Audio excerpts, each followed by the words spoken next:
Hi, this is Tyler with Jackson Motion Graphics, and today I just wanted to go over a few common 3ds Max issues and a few solutions for you guys. Now, I see these things on a lot of forums, and I figured it's about time for a nice little instructional video.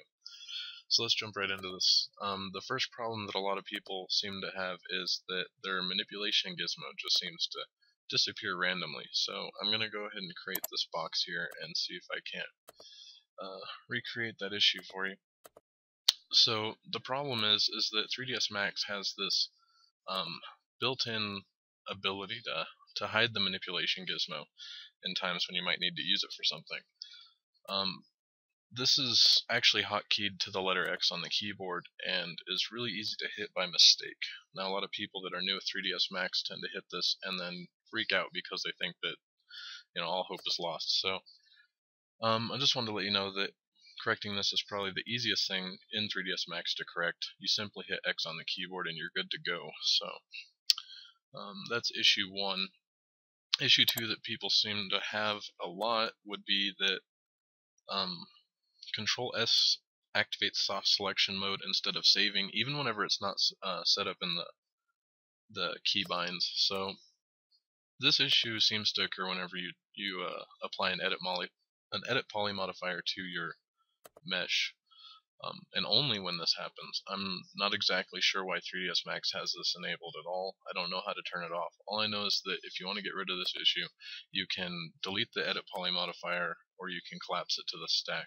Either way, once you've done that, Control S works as it used to and saves perfectly. So issue 3 is that the Bezier control points lock across an axis.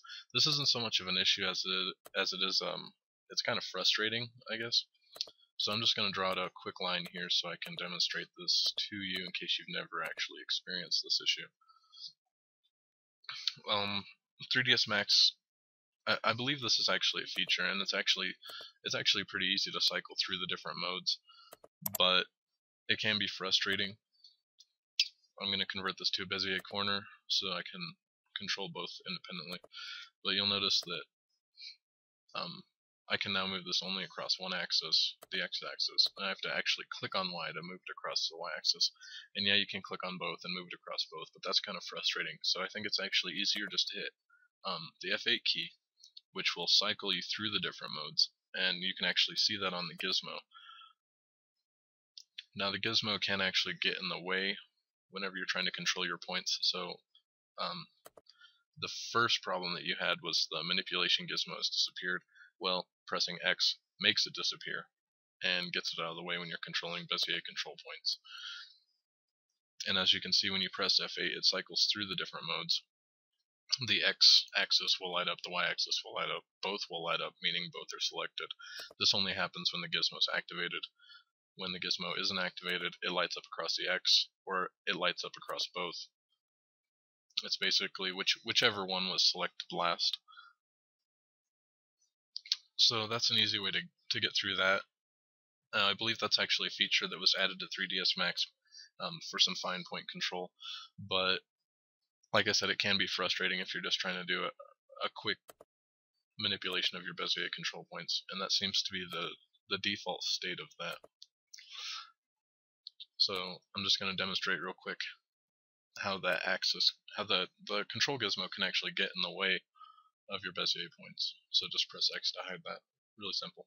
Now the fourth problem is that the target selection cursor seems to stop working randomly. So you'll see the cursor is actually the move cursor. I can't click on anything, I can't change anything. I can move it back to the control, it'll lock across axes, etc. The only way to change the object I've selected is to actually go into the list.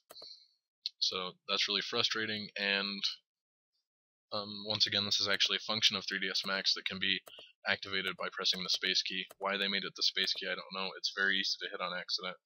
But if you ever find yourself in that situation, just press space to shut that off. Real simple. Let's see. I'd say probably one of the biggest problems that newbies to 3ds Max seem to have is issues with the camera and orbiting around your objects, or even zooming into your objects. Can be quite frustrating once you get scales mixed up. You'll see now I'm focused on the larger cube, it's almost impossible for me to get back to the smaller objects. So really, there's a quick way to fix this. If there's other ways to do it, let me know, but this is the most convenient way that I've found, and that's by pressing the Z key actually, which focuses the view on the object, all views on the object actually. It zooms all of them until it fits in the screen. But as you can see, before you do that and you start messing around with the camera, you can actually really screw things up, make orbiting around objects nearly impossible. So I'll just click this cube and press Z. Maybe. Here we go. Okay. And you'll see that the camera is focused on this object. I can orbit around it normally. I'll select this larger cube and do the same. So that's a really quick way to fix that problem. I know that whenever I first started out with 3ds Max, that was really frustrating. But this can be used for fine point control because you can actually zoom into an object too closely and the camera will stop responding almost. So zooming seems to work the best. So I hope that you enjoyed this tutorial, and I hope that it helped you. If you have any suggestions or want a tutorial something in the future, let me know. Check me out on Facebook, facebook.com/Jackson Motion Graphics, and have a great day. Thank you.